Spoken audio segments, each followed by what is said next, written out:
நான் வந்து கார்டனில் வந்து இப்படி தான் செடிலாம் உருவாக்கிட்டு இருக்கேன். இது வந்து ஒரு சூப்பரான ஒரு நாவல் பழம் செடி தான்.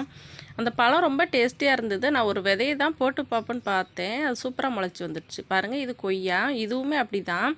கொய்யாப்பழம் நல்ல ஒரு பழம். நம்ம வந்து நர்சரியில் வாங்கும்போது அந்த செடி எப்படி வரும், எப்படி காய்க்கும்னு தெரியாது. கடைசியில் அது டேஸ்ட் இல்லாமல் போயிடும். நம்ம கஷ்டப்பட்டு வளர்ப்போம். இது வந்து நம்மளே போட்டு வளர்க்கும்போது அது என்ன காயின்ட்டு நமக்கு தெரியும்.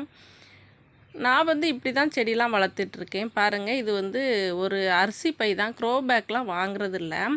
அதுக்கு பதிலாக நம்ம 10 கிலோ அரிசி வாங்குவோம் இல்லையா, அந்த பையில் வந்து இப்படி மண் போட்டு கொஞ்சம் வெங்காயத்தோல்லாம் போட்டு தக்காளி செடி வச்சோன்னா சூப்பராக காய்க்கும். காய்ச்சி முடிக்கும்போது நம்ம புது பையில் வேறு ஒரு செடி வச்சுக்கலாம். பாருங்கள், இப்போ வந்து இந்த செடி எவ்வளோ அழகாக நட்டி வச்சுருக்கேன்னு பாருங்கள். நம்ம கார்டனில் வந்து நான் இந்த மாதிரி வேலைகள்லாம் செய்யும்போது எனக்கு நல்லாவே ஃப்ரீயாக இருக்கும். மைண்ட்லாம் ரிலாக்ஸ் பண்ணுறதுக்கு இது ஒரு சூப்பரான பிளேஸ் எனக்கு.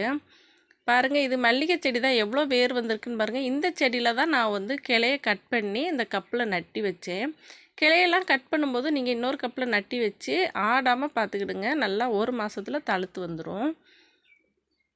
சூப்பராக நான் வந்து நிறைய செடிகளை இப்படி தான் உருவாக்கிட்டுருக்கேன்.